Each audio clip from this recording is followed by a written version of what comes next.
कलाप्रदर्शिनी कलाप्रदर्शिनी कलाप्रदर्शिनी कलाप्रदर्शिनी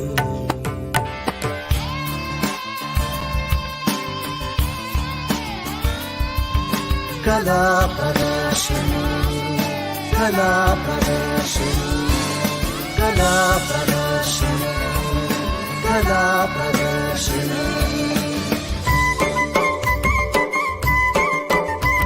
कलाप्रदर्शिनी कलाप्रदर्शिनी तत्तुम तत्तुम तत्तुम तत्तुम तत्तुम तत्तुम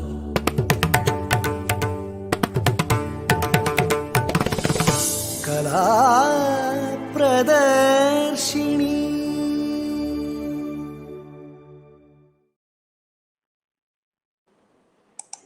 Good evening and welcome back to the Earth series.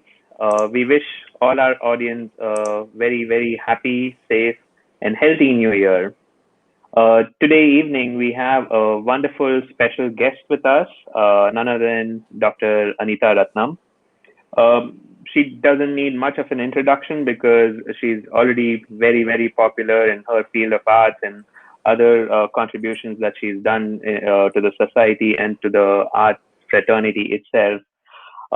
But Dr. Anita Ratnam is an Indian classical and contemporary dancer and choreographer. Classically trained in Bharatanatyam, she has also received formal training in Kathakali, Mohiniyattam, Tai Chi, and Kalaripayattu, thus creating a dance style which she has coined Neo-Bharatanatyam. She has a career spanning over 4 decades and with over several thousand performances in over 27 countries. And Dr. Anita Ratnam is one of India's most recognized dance icons. We are very proud and privileged to have you with us today. Yeah. Namaste. Namaste. Namaste. Happy New Year.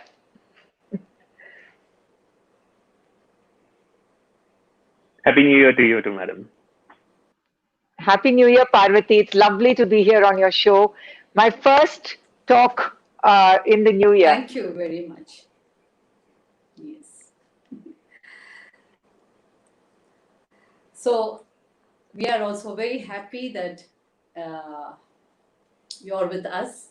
And the first thing we want to ask, as a cultural activist, what is your mission? What are you working for? Towards what?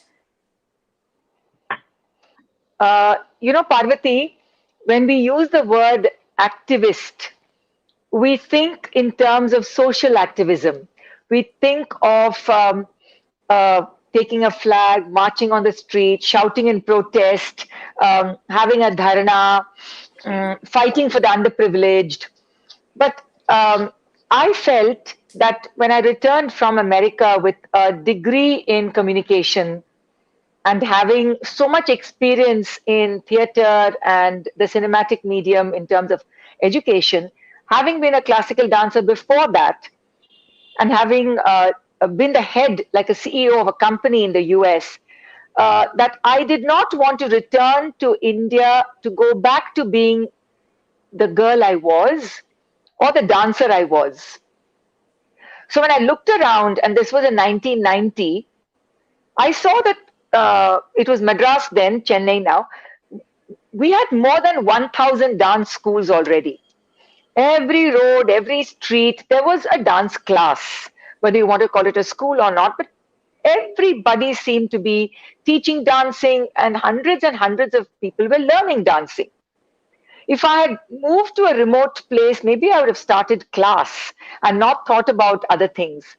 But then I thought, why do I want to be the 1001 person to again start another class and go through the same kind of template, which is take a 6-year-old and then slowly work them through the Arangetram and then all the other things that happened with the group performances and everything. I said, no, why don't I bring my experience together and work to actually start creating an ecosystem around the arts?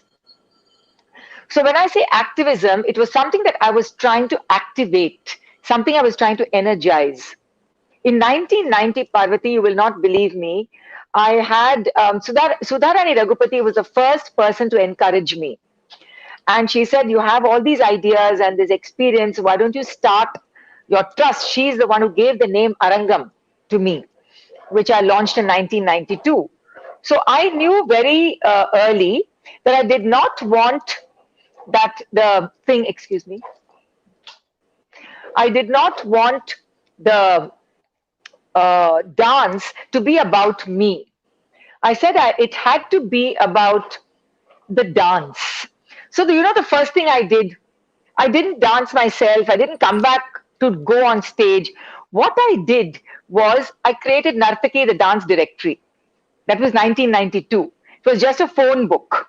And when you say activism, let me tell you, I went to the state governments, I went to the central government, and I said, I want to produce a phone book. That's all I want, a phone book of dancers. They said, Madam, don't even bother. We're going to bring it out in 6 months. And that was 29 years ago. So when I say activism, I say about doing things like this, initiatives for the world of performing arts to activate and for people to think. When I did a group production called Panchajanyam, um, I had to hire a lot of male dancers.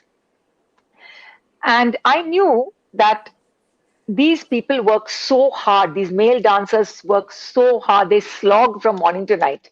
So what did I offer them? 25 rupees rehearsal fee with refreshments. We were working 4 to 5 hours a day. And I was rehearsing in Sudharani Raghupati's Bharatalia. I got scolded so badly by the gurus for giving them 25 rupees a day with refreshments. I was scolded as I was corrupting the art, I was corrupting them.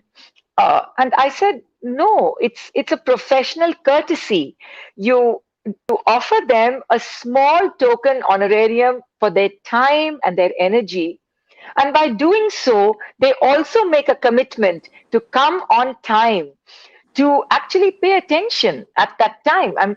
We're talking of 1992, 93, before cell phones came. So in those ways, I have done in many ways in festivals and conferences, and now when I mentor, when I say activate, it's like that's activism for me. How do I build an ecosystem around the dancer? Because today we have just too many people dancing and too few people thinking about the art. I like to say in this matter, when I started dance ballets, dance productions, I always say there are two sectors of people. One, they will always discourage, one will encourage. So I was very much discouraged and no recognition was given. So as I was doing my productions, they said dramatica irukku. It's very dramatic because my guru Krishna Kumari Narendran, who's a disciple of Indra Rajanamma. Yeah. Such yeah. And coming from that lineage, Krishna Kumari Akka was more of doing more of dramatism, and I was affected a lot even when I was doing solo, because they could see only lots of dramatic. But Amma, your mother used to love Krishna Kumari Akka's work. Many of them, they love it. She loved so slowly, it. She I loved had to it. build up. Yeah. My mother loved Krishna Kumari and she loved Padoka. She loved these two people because she said it's so dramatic, and also it conveys to the last row, not just the first row. She said it conveys to the and last also row. Lots of lots of stories. We used to give lots of stories, and they used to read lots of literature, Tamil literature. But the times went on, people started accepting I started establishing myself, and now today everybody is doing dramatic work only. Yes. And everyone, for that matter. Yes, Parvati. I'm talking about 30 years, 20 years back. Yeah, so go ahead, Mohinder. Yes. So just in that same context, because this is going in a very interesting sense of direction. So my mother just said, like, back then she was not accepted, but slowly as people started accepting it, that became like mainstream, and now today that is accepted. I see a sense of audience changing. So 30 years ago, the audience was looking at something different. Today they accept something different.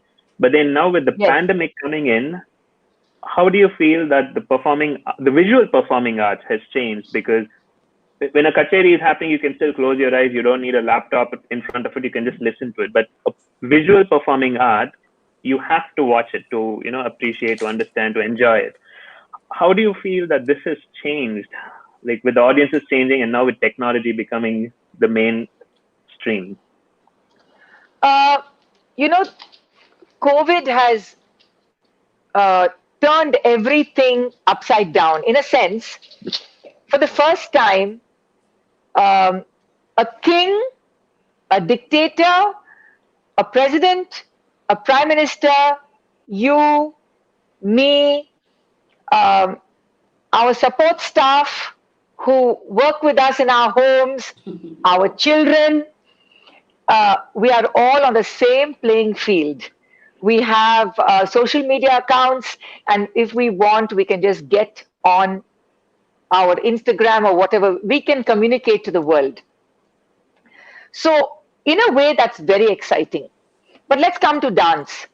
When we are looking most of it on our handheld devices, our telephones or our iPads, we rarely cast onto our television.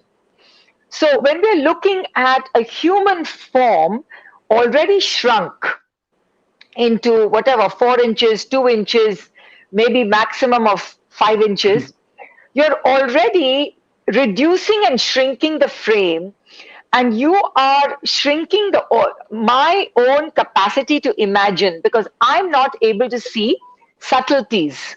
I can only see broad strokes. So this is not a medium. Dance and the camera, at least the COVID times with our digital devices, it is for what I call the grand gesture. It is not for subtle abhinaya with a little bit of just a slight adami or a slight look. All that is lost. So when I talk, the subtlety and nuance is lost, which means that only when you mature as an artist, you gain those subtlety and nuances. So I feel that during the COVID times, first of all, our audiences, their attention span is challenged. We can't watch for more than 2, 3, or 4 minutes. Our dance forms itself slowly sort of unfold in front of you. We don't learn like this is a 2-minute item and that's a 3-minute item. So this is a medium, or especially during COVID times, dance has become a medium for the young, for the youthful, for the athletic, almost gymnastic, for the quick, and what is eye-catching. So I feel that I don't know if audience tastes have changed to that extent, but if you want the audience and the eyeballs to stay focused on a piece of dance, then it has to move very quickly. It can be outdoors, it can be in a shopping mall, it can be on the streets, but it has to have something that's going to hold your attention. And that holding your attention, it suits the youth much better. Will it change tastes forever? I don't know, but I'm not so sure. What I think will come back, Mohinder, there will be a crowd, maybe a smaller crowd, for the salon, small invited groups of 50 to 100 people to watch maybe like a Baithak, like Abhinaya. So we don't have to do a margam in a sense, but a mature artist can actually do an evening of just Abhinaya. And even an evening has shrunk. I think what was 2.5 hours when I did my Arangetram has now become 1 hour or maybe 70 minutes at the most. So I think time has shrunk. But with that, I will throw open a question as to then what happens to the traditional items that we learn, the way we learn it, or the duration of the items. Everything is being challenged. And this is when we have to actually look back at the tradition and say, what are we doing? How do we represent something? Can I do a Varnam in 20 minutes? Is it possible for me to say what I want to say? After all, If you really look at the compositions of the Tanjavur quartet and the great Padavarnams, you can sing it as music. The jatis were introduced in it for the dance, but as musical compositions, they stand alone. They don't necessarily need the jatis. So how would it be if we only had one Trikala jati and we just did the rest of the Varnam? How would it be? So this is a time to reimagine it. Can we do the Tattimitta? Can we do the Sarpanadai? We can bring back elements that we have lost. We've actually lost. We have lost the Mayadavu that we used to do after the Chittaswaram, right, Parvati? We've lost so many little things Yes, I in totally speed. agree. Yes, In speed. We don't even walk back anymore leisurely. We don't. We just do an aradi and we go yes. straight into the next one. So this haste, maybe it will make us stop and say, which are the good things that we have forgotten? Can we bring it back? How do we bring it back? For me, it is both challenging as well as exciting. I don't dance traditional margams anymore. I have taken the tradition and reinterpreted it, especially with a feminist and a womanist lens. But I'm very closely connected to classical dance. I mean, I love Bharatanatyam. That has been my foundation. So I observe and I Yes, watch very and true. I talk and I discuss with the classical dancers. I don't feel distant from them, you know. So I feel that that's where I've come from. So it's, I feel it's a very interesting, exciting time. I won't be very worried, but we will have to be willing to lose an audience in order to regain a new audience. What is that new audience going to be? And that is my question to all the artists, especially the people in the live arts who are watching.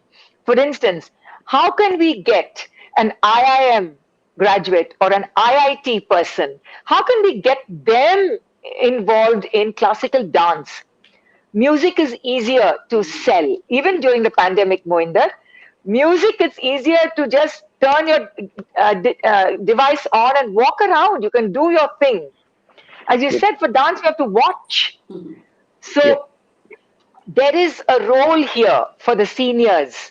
There is a role for us to play in what I call dance advocacy, to spread the good news about dance. I think that's another good point, and I Yeah. think I've seen this happen in the United States where they don't have these 3 hour long concerts, but they have these evenings of like a half an hour of some other kind of form. Then they have like a dinner, and then they have a dance. But then it's like they present the art. They don't present the dancer, but they present the art itself. And I think that's a very interesting concept, which I think we should start adapting in India, especially now since everybody's on a level playing field. But that brings me to another interesting question. Um I personally think the audience is aging, and I think one of the questions that you said, like as seniors, like what are you doing, or what are you thinking of to get the youngsters into it? It's not if everybody just wants to become another Dr. Anita Ratnam or another Parvati, then who is actually going to watch you? So you need an audience that has that interest, or at least the curiosity, if not the interest, to come in at least see what's happening. And do you think the way Now, the for dance is instance, presented has to change? Should it Parvati, actually happen in a yeah. Parvati, you wanted to say yeah. something? See, for instance, yes. I'll also answer your question, Mohinder. Lots of dancers we have taught art, not only dancing, even Nattuangam, and to choreograph. We have trained our students. They can, even without me, my girls can do lots of work. Yeah. But 15, 20 years they are under us, and after that, everybody is vanished. Maybe it's the circumstances or financial crisis or family background, or they will have their own institution and they are training very well. Those who are into this art, it's very nice. But otherwise, so many years of training is lost, which is a bit saddened. So, what do you say about that, Akka? See, we've not all all our dance efforts in the is in private classrooms. It is with individual teachers, and the teaching is geared towards performance. Now, we don't have an established curriculum as set. We don't have a curriculum that says a student has to go visit a museum. They have to go visit an art gallery. They have to go watch certain number of programs. They have to go and watch a classical dance program, a theater program, a contemporary dance program, and come and discuss it. No, we don't have, because if you start doing that, you won't get students. And then, so now what I'm finding, which is a good thing, is a few universities have dance degrees, not taking degrees for the 6-year-old, but having advanced MA, BA, and MA and PhD, where you're asked these interdisciplinary values have to be inculcated. Because Mohinder, you tell me that the audience is aging, but every Vijayadashmi, we have hundreds and thousands of students all over the world enrolling in dance class, but they are not translating as audience. Correct. Now that is the work of the guru and the parents as well. Because let me tell you, parents are as much to blame. They are now taking dance as one of the classes. They will have a guitar class, they'll have some other class, and this class, it's not only dance.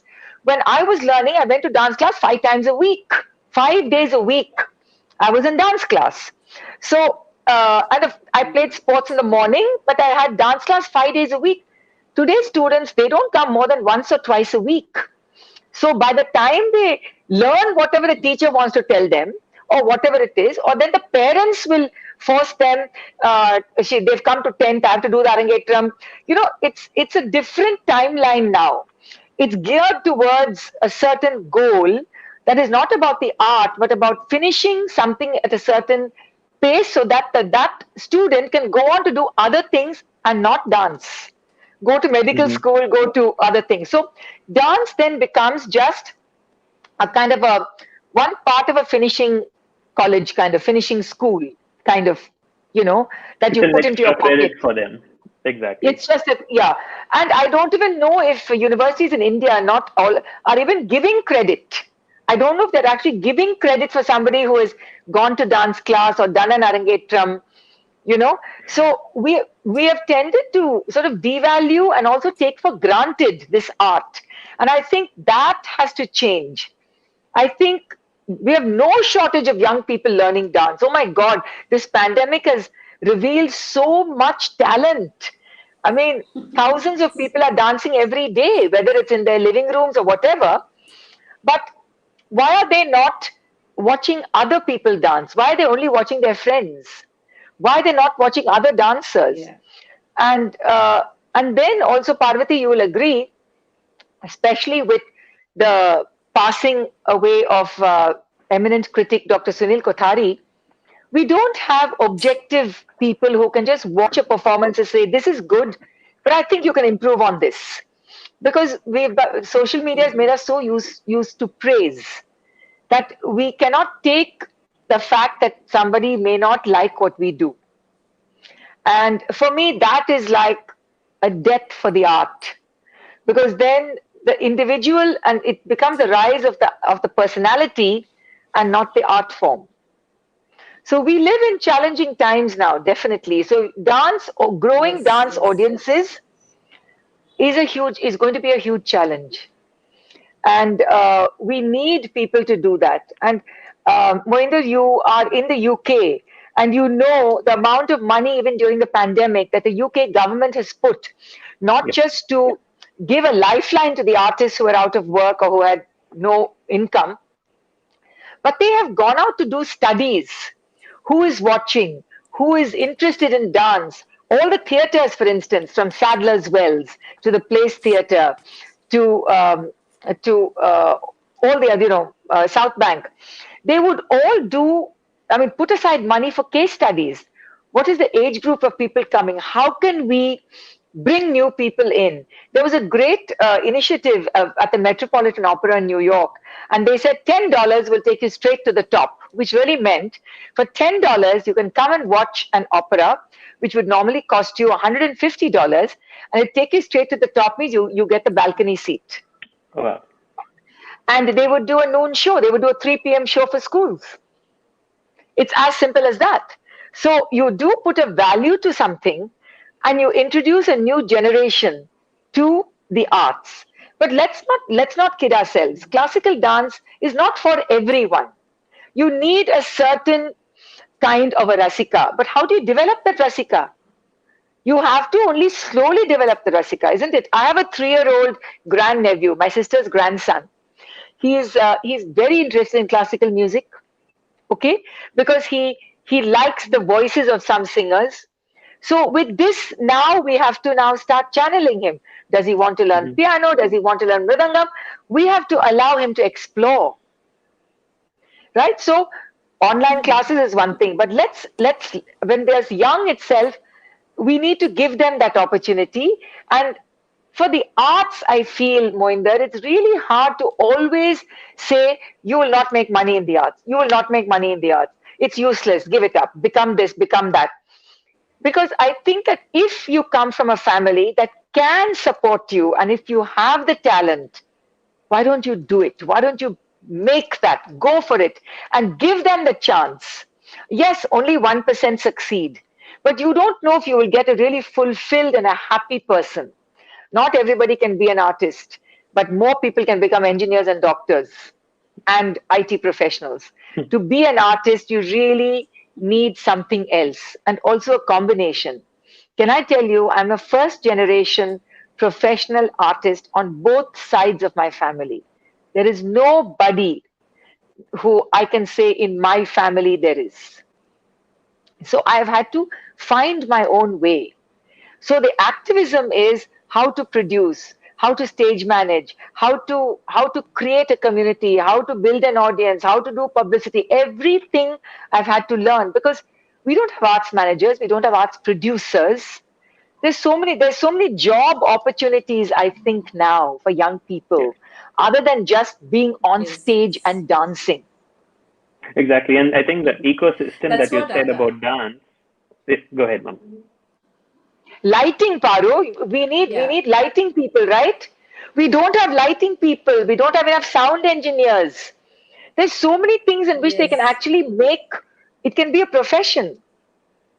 So we have three lighting people for the Even entire our city of girl. Chennai. Yes, Akka. Hmm.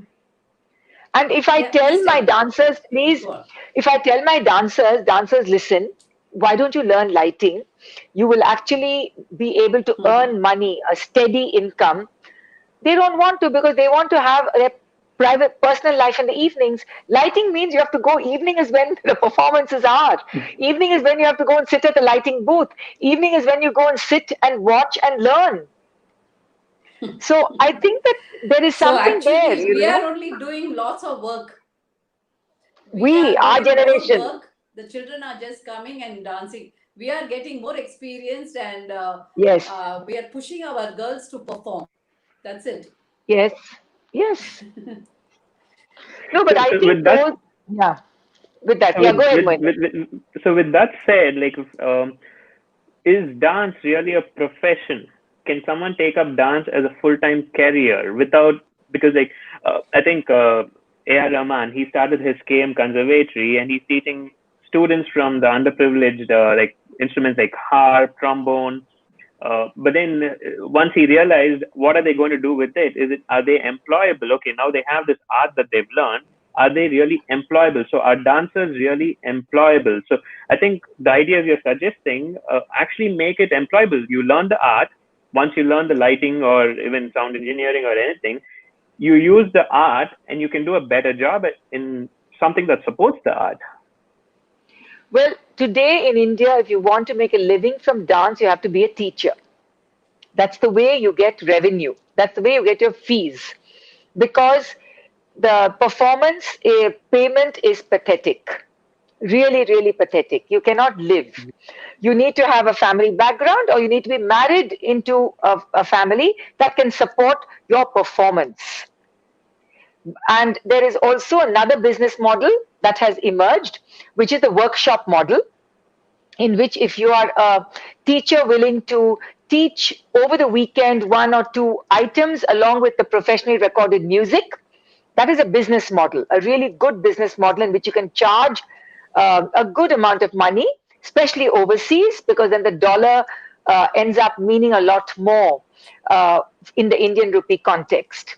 But all this is not about the performance. All this is about things outside the performance. So today, if I don't think Parvati can tell a young student, you should only dance because you can live independently on your own as a dancer. You cannot say it. In all honesty, you cannot tell a dancer that.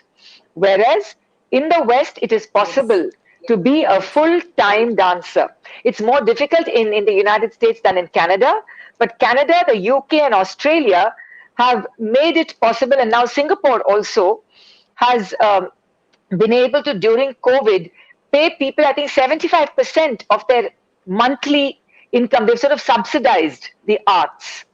Whereas here in India, we've just completely ignored the artistic sector in all the 10 months. I mean, it's really heartbreaking to accept the fact that we have been completely neglected, ignored. Not just the dancer, I'm looking at the people who are around the dance.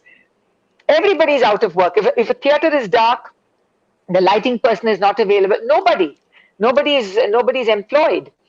So I think that we have, in some way in India, we've dropped the ball. We have not been. We also don't have a united front, Moinder. We don't have one apex body. We say we have government bodies, but when an eminent critic passes away, the government body doesn't even put out a tweet or a condolence message to say that we've lost an artist of national eminence. So if we disregard the arts to that extent, then what are we even talking about? What are we talking about the value of dance when such eminent people pass away and the culture ministry cannot put out a small message of condolence? And how many great artists we have lost Yes. during the pandemic? Exactly. Yes. Pandemic. Very, very Yeah, I think true. one of the things, Very sad. initiatives that we worked, and I don't want to say we've given up on it, but when I was living in the United States, like dancers or any athletes, they could insure themselves. Like if a dancer falls down and injures their feet, they get insured and they at least get like a disability kind of a thing. And we were trying to bring something like that, and they said we don't consider arts as a profession; it's a hobby. That's literally what one of the government insurance companies told us. They said like we do not consider music and art as a profession. If you have a professional injury, which they consider sports, certain sports, not all sports, then they are willing to give an insurance. So yeah, like you said, we probably need, and I hope like all these organizations where individually we are doing things, I think we need some sort of a collective, or it may not have to be a government apex, but I think collectively a group of organizations. And the other thing that I wanted to find out from both of you as dancers in Chennai. The Federation of City Sabas, they had the online Sabas. thing. Yeah, Why do you Madrid. believe that we had only 7 or 8 dance events while there were like 150 concerts? Moinder, the answer is so simple. It's so much easier to put two cameras fixed and just record music. Okay? Dance needs special camera work. You need 3 to 4 cameras. You need the cameraman to know the item. You have to know the person who has to switch at the right time. You have to, so it just takes more preparation. It's much more difficult to produce good dance on camera. It's far more time consuming. You can't just churn it out like that. Look, during the pandemic, people put their phones and they just danced in their living rooms. Okay? And that was it. I mean, with furniture and curtains or whatever. And it was this flattening effect that we saw. I Mm-hmm. was hoping that when they decided to go online, that they would actually commission some dancers to do original work and they would actually have shorter performances. And I'm sorry, that's my phone, but I can't do anything about it. But they would have shorter performances and they would, but they haven't done that. And I had 2 dancers call me, Moinder, can I tell you? And say, please, Akka, don't watch my performance. because the camera angles are so bad. I look like a hippopotamus. And it just looks so terrible. Please don't watch. I'm not going to even tell anybody the date. So if this is the kind of the 7 or 8 or 10 performances that have been recorded, and if each one of them is forgettable, then that actually is doing more disservice to dance. They might as well not have had dance, because they've had Yep. all the Correct. prominent city people dance. And Mm-hmm. if the camera angles are bad, if the lighting is bad, then it doesn't even make the viewing pleasurable, isn't it? So it's much easier to produce music, Mohinder, much easier. Literally, you have audio fidelity and you have just focus. Turn it Yep. on. Okay. Yeah. We've been getting some very interesting comments. I just wanted to quickly share it. Is anybody talking or you just lost me or what? No, we can hear you. We can hear you. We're just sharing Can you comments hear? here. Yeah. Have we Yes, lost it- audio? No, we're good. So here, okay. No, Akka. We can hear you. Next question then. Can hear you. Can you hear us? There is a question from. You ask. Archana Chandra from UK. Kada? Dance is taken in isolation as dancing on the stage, but art of dancing has many On dimensions. dance stage, but What does that mean?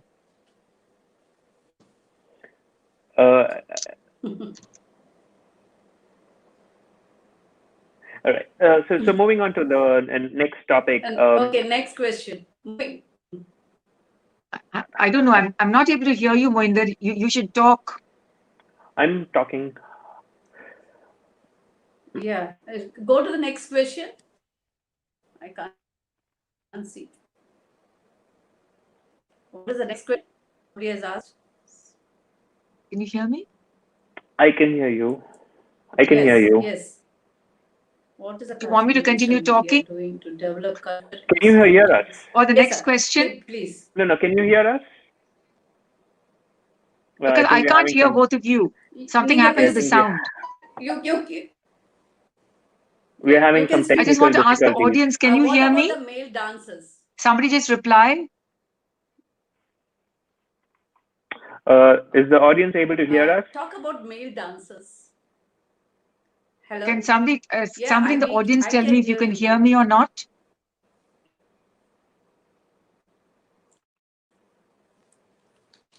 We're sorry, we are having some technical Did we lose sound difficulties. Mohinder suddenly? No, the audience is able to hear all of us. Should I leave and come back? Should we disconnect and come Probably. back? Yes, Okay, please. we will just continue. Yeah, we leave and come back. Yeah. Yeah, can't hear.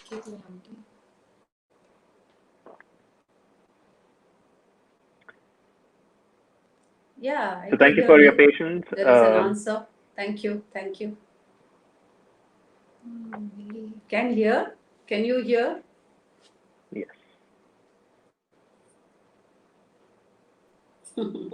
Yeah, I'm here. Okay, are you able to hear us now? Yes, I can hear you. You just Okay. went off. I think maybe it was the phone.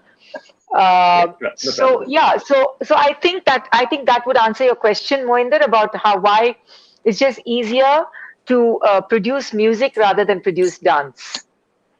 Okay, thank you so much for that. I think my mother was going to ask the next question around male dancers, and I think you gave a thing back in 30 years ago, like when you started remunerating them, why that became a rage. But don't you think that today that is the expectation, that's the norm, and I think that's how it has to be. But do you think do you think male dancers still get as much opportunities, or like is there some sort of a hidden discrimination happening?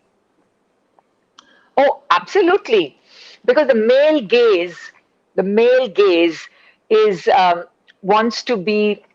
They want to watch something what they think is beautiful. And even if you look at the classical texts, the texts only describe what an ideal female dancer has to be like. Has to look in a certain way, has to have eyes in a certain way, has to have a figure in a certain way. So obviously, the Bharatanatyam as a classical form was men were the teachers, women were the dancers. But today, I say it has changed a lot because we have had some excellent male dancers, really good ones, and they have a very large fan following. They do get seen. We are seeing more male dancers now. Let us accept that, and we have to acknowledge the work that was done by people like Chandrasekhar and Dhananjayans in their time to actually keep pushing the bar, and many other people, Raja Reddy. So today we have Mhm. some excellent male dancers who are now making the A grade in the sense they get programmed in the sabhas or the in the December season, and they command a good box office collection and they command an audience. It is because they have talent, but yes, they have to work almost doubly as hard because they cannot get away with coming and standing on stage and looking as gorgeous as, say, Vaijayanti Mala, who also is, of course, a beautiful dancer. But we've got so many dancers who look so beautiful when they come and stand on stage that they say, Vanda Nindale Porom, as they say in Tamil. But it becomes a visual art because the male dancer doesn't have access to the kind of aharya and but let me tell you what I also feel a little uncomfortable about male dancers because a lot of the repertoire of the traditional items, although they were written by men, they were written by men imagining themselves to be women. So they wrote in the feminine tense, Sakhiye, the heroine, Sakhi, etc. So men keep doing those items. In doing those items, sometimes I find that male dancers become what I call hyper feminine. They try to assume a kind of a femininity which is not natural. But here Mhm. is a chance for the young, now the new generation of male dancers who are also gurus, who also teach people to actually have new lyrics written. We have to write new compositions. We need new material because I don't think you can continue for the next 50 years grinding chandanam and making jasmine garlands because the concept of love of relationships has changed. I'm not saying write lyrics like cappuccino and cell phone, no, but I'm trying to say why don't we look at certain ways in which we can write some level of a currency, something more current that will appeal to today's generation while keeping the auchitya, what is appropriate. So I think those are the challenges. I would like to see male dancers look at repertoire that suits them more. Very few, very few are able to carry off these padavarnams because what they have to do then is they have to be so athletic. They have to leap and jump that much more than what women can do and then get the applause. But I think here is because we have some amazing male dancers, really good, dedicated, talented, and happily successful ones. But do they get equal opportunity? No. But their opportunities are getting better. So that's a positive Yes. sign, definitely. Yeah, I have invited many male choreographers into my productions. So it's so beautiful with male dancers in the production too. Yeah, Yeah, they bring a fantastic, a very good energy. Very good energy. yes. So coming towards the Uh, same topic, but like this is going to be. Uh, did you have any question, Mom?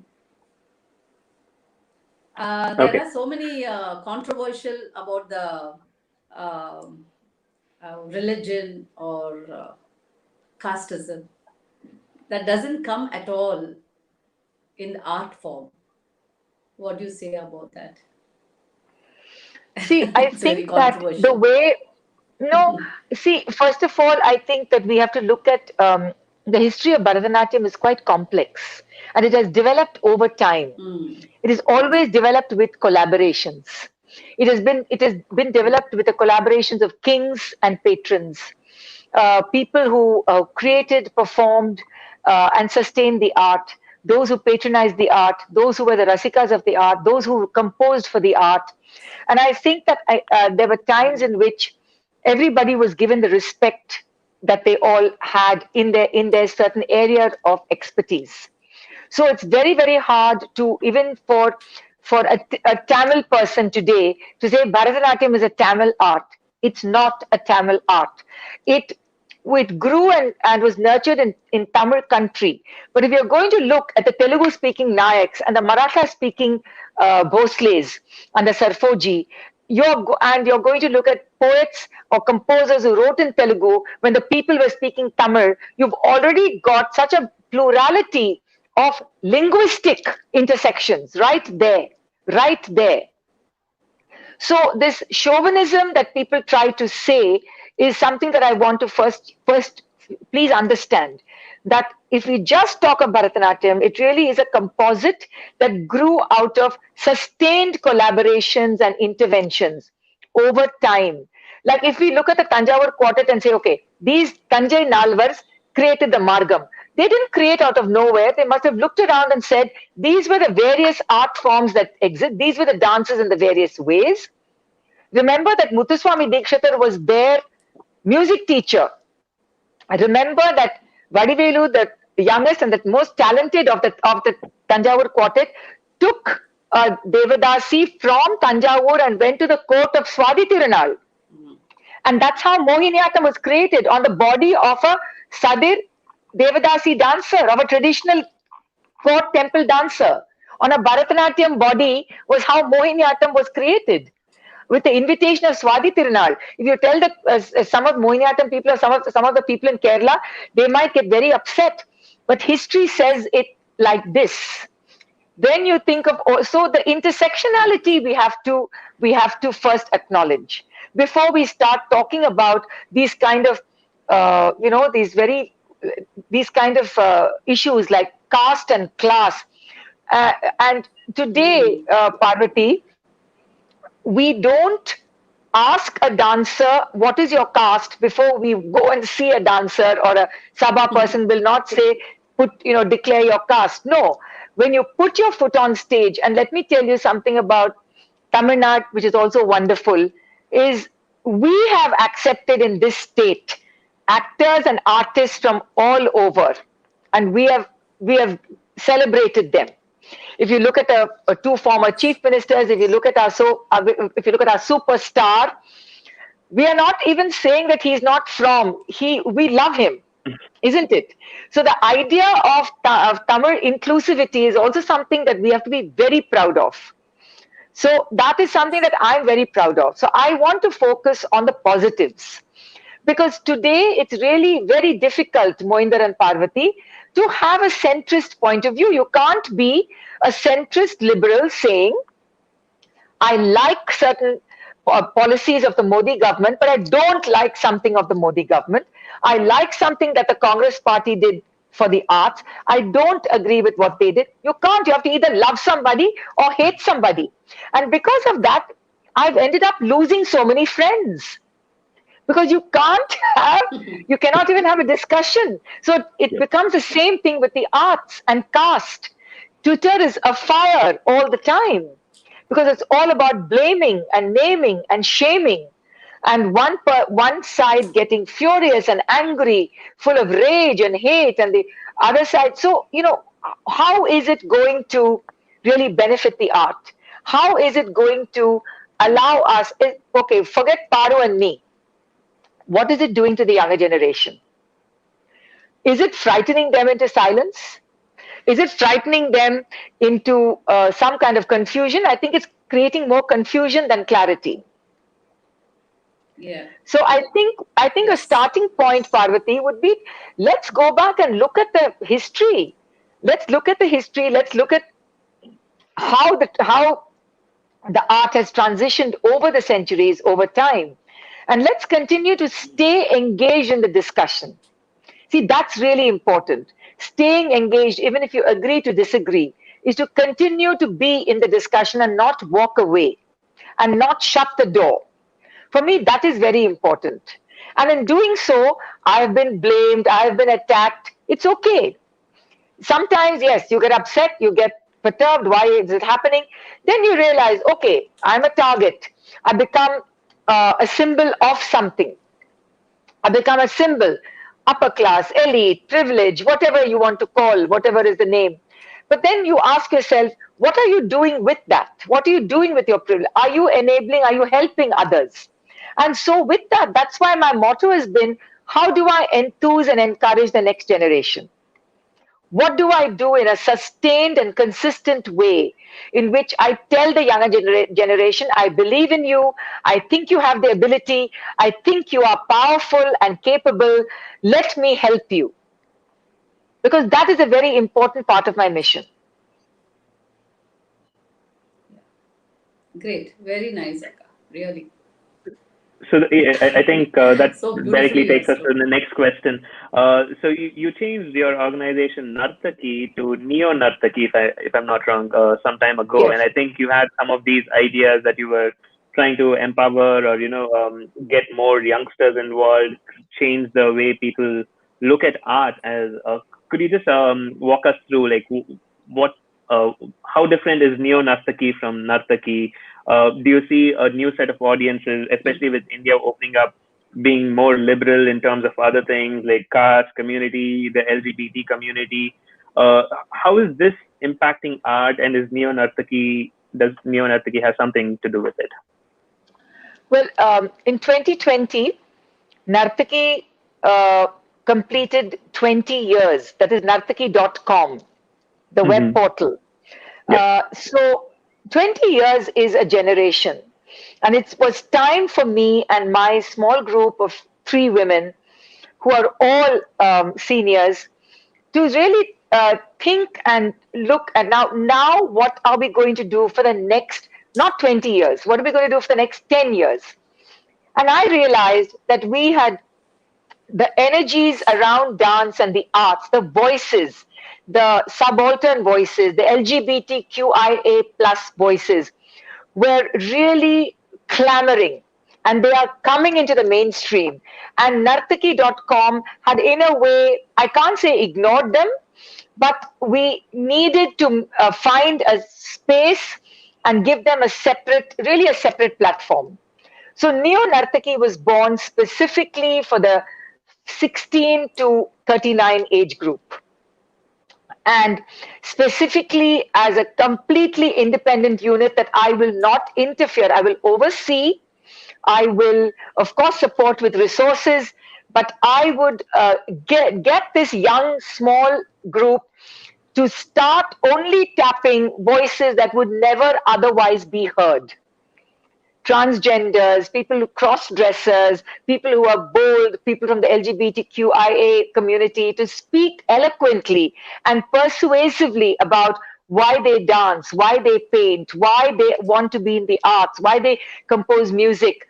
And of course, Moinder and Parvati, you know that the people who have had the courage, South Asians of Indian descent, who have had the courage to come out and embrace their sexuality, have all, they mostly live outside India, because the societies outside India have been more accepting of this.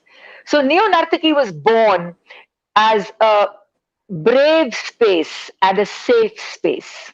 We use the word brave and safe at the same time. We want to break certain barriers, but we also want people who express themselves to feel safe. But let me tell you, we launched on August 15th, and it has already gained thousands of followers.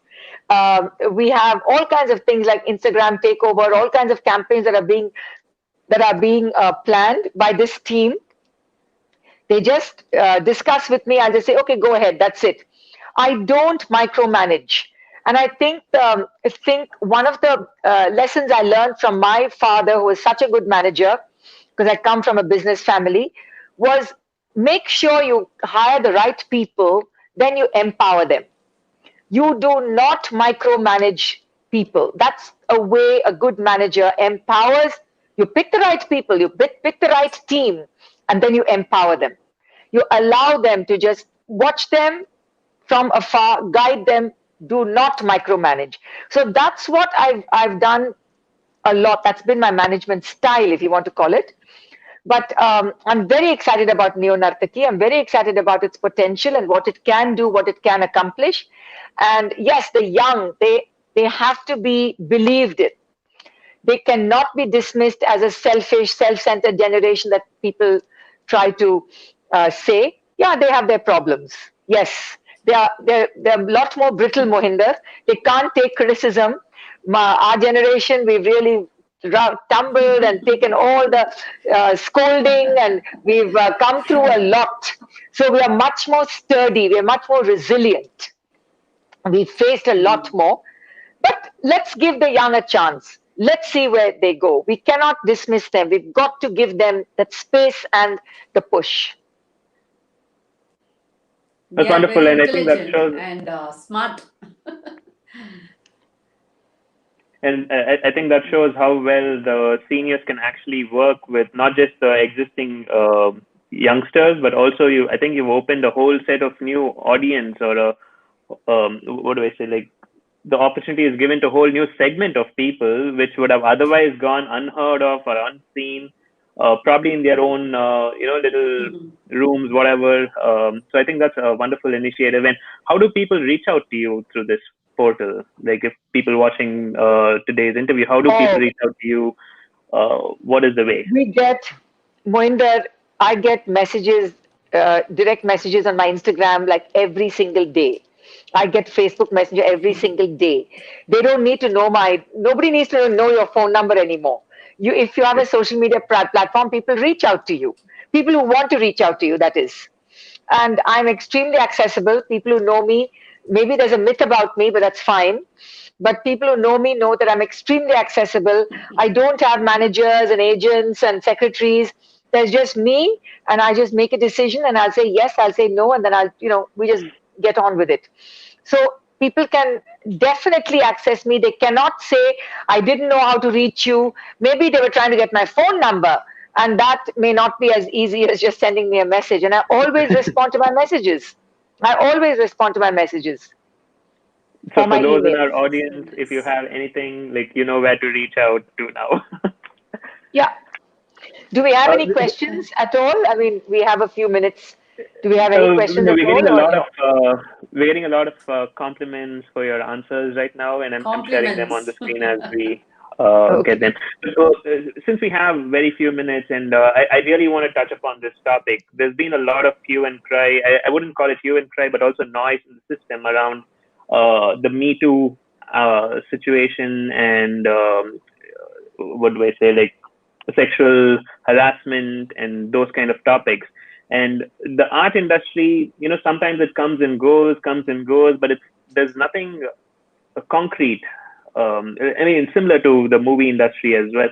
But from the art of the dance perspective, what are your thoughts on this? Like, how I'm sure we've seen there are recently also there were several online comments or stories of incidents happening.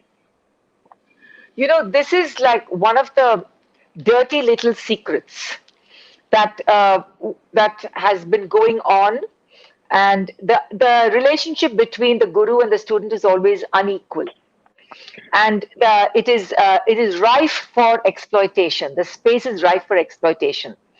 Now, for many years, people may have known of some incidents and brushed it off, and the victims themselves may have come and told the parents would have told them forget it, or they would have gone to their own teacher if somebody else had tried to approach them or disturb them or try to molest them, and the teacher themselves would have suppressed. The whole thing was suppression, forget it, ignore it.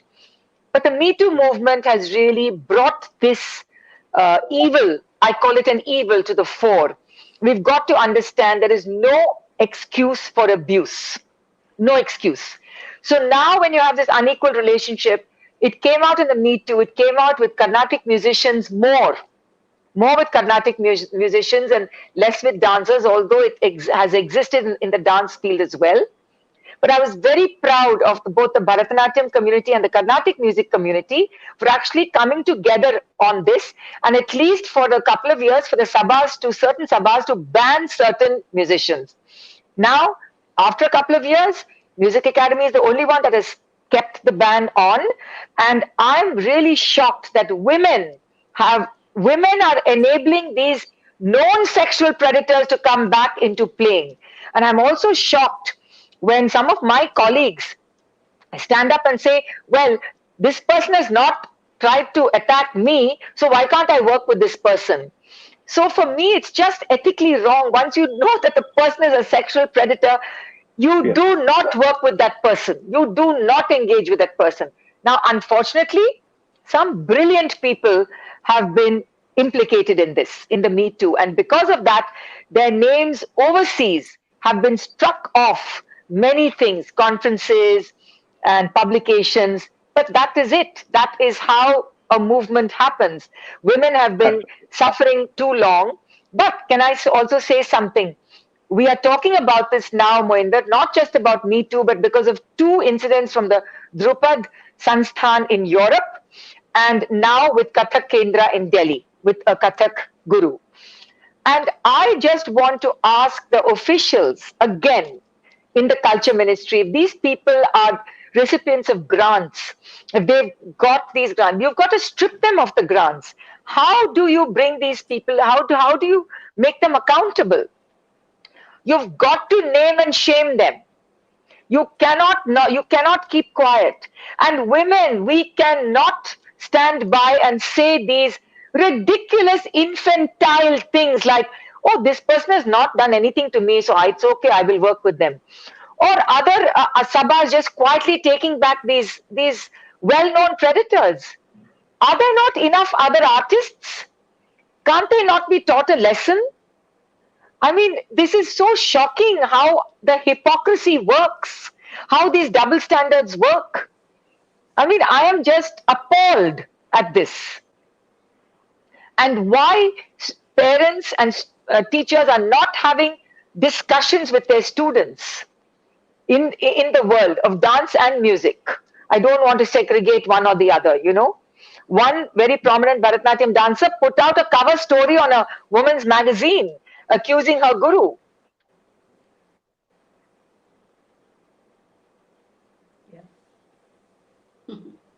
Right. Okay, I probably get lots of hate mail for this, but I feel very strongly about this.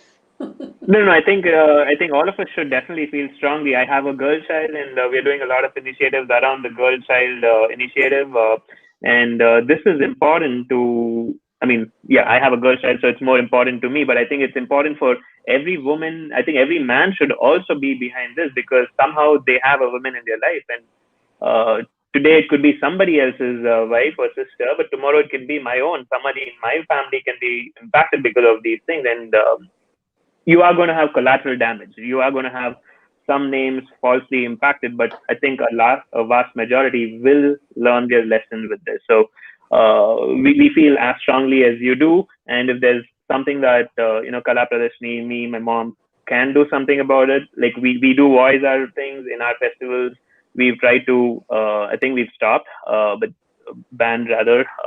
But I think we need more hands. It has to be a collective approach. Yes. Individually, we cannot do much, but collectively we can do a lot. So I think we've run through our entire 60 minutes. So thank you so much. I think we are getting some really nice comments. Not too many compliments. I feel strongly too. Very interesting discussion going on. A lot of respect for you. You're very inspiring. So a lot of compliments. So thank you so much for your time. This is our first Earth series for 21. We hope it to be more interesting and intriguing, just like your thoughts and words. So thank you so much for your time again. And thank you for the audience for your time too. Thank you so much, Mohinder. Thank you, Parvati. Thank you so much for and being I look with us. forward Thank you very much.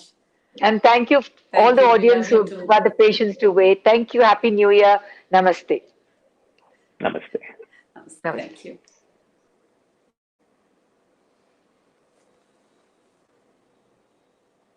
Yeah.